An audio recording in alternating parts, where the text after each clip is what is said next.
On dit qu'on est la moyenne des 5 personnes qu'on côtoie le plus. Mais si ce que je côtoie le plus, c'est pas une personne, mais plutôt mon téléphone, qu'est-ce que ça veut dire de moi?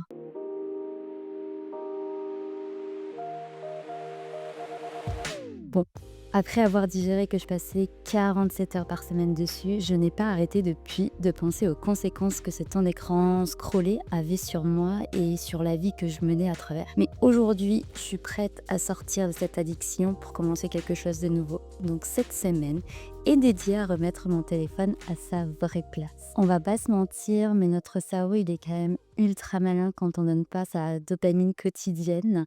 Et j'en ai fait clairement les frais la semaine dernière. Il a trouvé son remplaçant en l'espace de 2 secondes.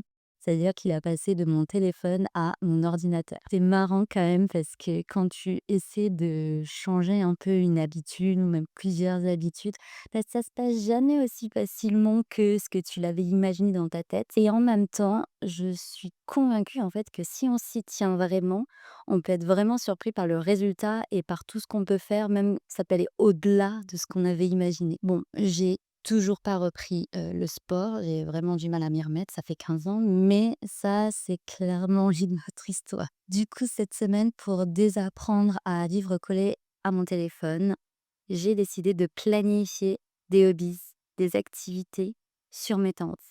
Parce qu'en fait, je me suis rendu compte que c'était vraiment dans ces moments-là où j'avais rien à faire, ou quand il y avait le moindre vide, etc., que j'avais envie vraiment de choper mon téléphone. Il faut savoir quand même que l'intention de mon année 2026, c'est remettre et que la thématique dans mon planeur qui est juste derrière, pour le mois de janvier, c'est purpose, donc c'est-à-dire vivre avec plus de sens. Donc, on va faire des choses qui va matcher le style de vie que je veux et arrêter du coup d'être addict à ce foutu téléphone.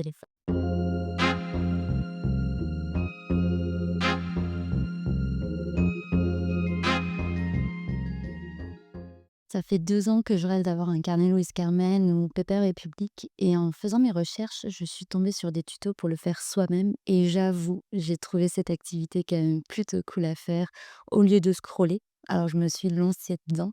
D'ailleurs, si toi tu veux en avoir un, en soi, c'est pas très compliqué, tu verras, mais ça demande quand même de la patience.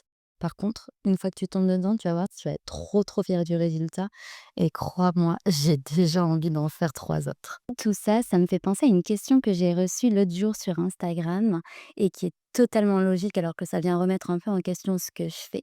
C'est qu'on m'a demandé si c'était pas un petit peu antinomique de documenter et poster du coup ce défi hors écran et donc du coup de vous inciter à consommer du contenu et donc mon contenu. Et c'est là où je trouve que en fait c'est important de remettre la place du téléphone là où elle doit être parce que pour moi, j'ai pas, du tout, le besoin de supprimer les réseaux sociaux et l'idée, c'est pas de supprimer les réseaux. Ça fait partie de notre génération, c'est voilà, dans l'air du temps, on va pas vivre sans. Tout est digitalisé et clairement, on va pas se mentir, on peut faire quand même des choses assez incroyables sur les réseaux. On peut même en vivre quand, on s'y donne vraiment à fond. J'en suis la preuve, ça fait 5 ans maintenant que, j'ai mon activité sur les réseaux sociaux. Donc l'idée n'est pas de s'en détacher totalement. Transformer son temps d'écran en souvenir, en projet, projet pro, projet créatif, c'est surtout déjà de scroller plus intentionnellement. C'est-à-dire de choisir vraiment les personnes à qui on va venir consommer son contenu, qu'on va suivre.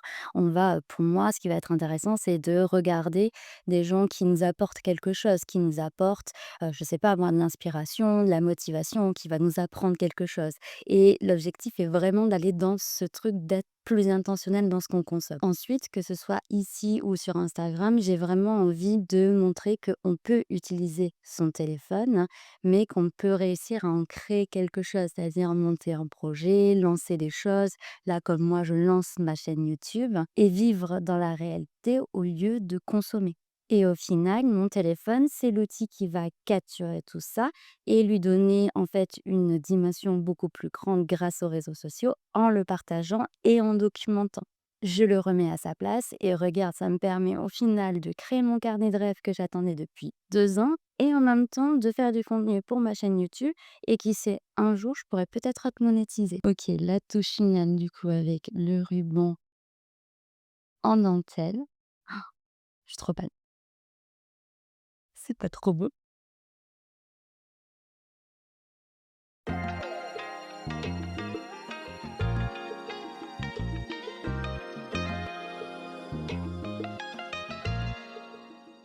Il y a encore quelques semaines, je me sentais fatiguée, stressée, j'avais comme zéro sens, comme une impression un peu de passer à côté de ma trentaine. Mais je crois qu'on sous-estime le pouvoir qu'on a de changer. Souvent, on croit qu'on n'a pas le temps, qu'on est coincé ou que la vie des autres est vachement meilleure. Et en fait, je crois qu'à force d'y réfléchir, j'ai vraiment l'impression que juste on ne se laisse pas assez de temps. On se laisse pas le temps de s'ennuyer, on se laisse pas, le temps d'expérimenter, même si au début peut-être c'est un petit peu bancal ou on n'est pas, bon dans ce qu'on fait. De faire des choses dans le réel, de rencontrer des nouvelles personnes pour avoir des nouvelles conversations et donc du coup agrandir nos perspectives. De ralentir parfois parce qu'on est souvent en mode pilote automatique, c'est assez fou quand on dézoome un peu sur notre vie et surtout, en fait, d'avoir conscience que, bah, notre téléphone, c'est vraiment seulement un outil.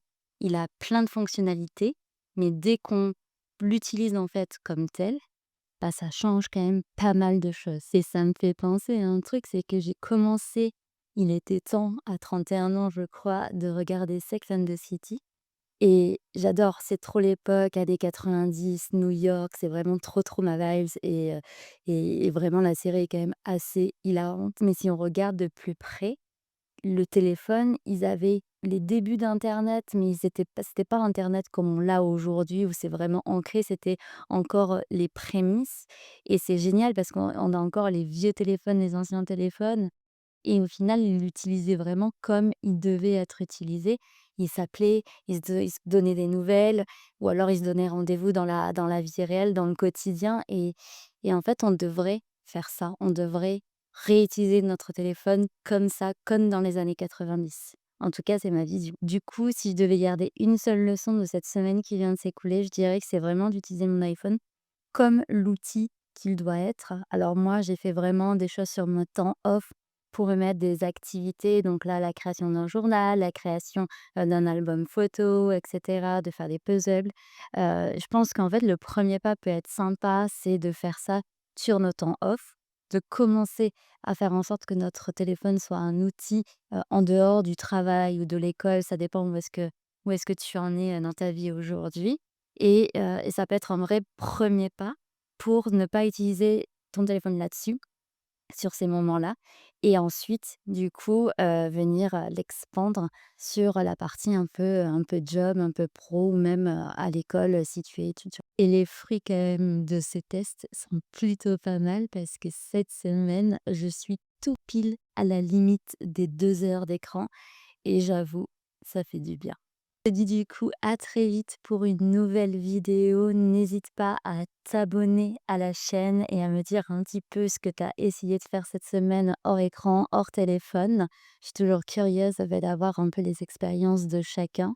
C'est toujours enrichissant et je te dis à très vite.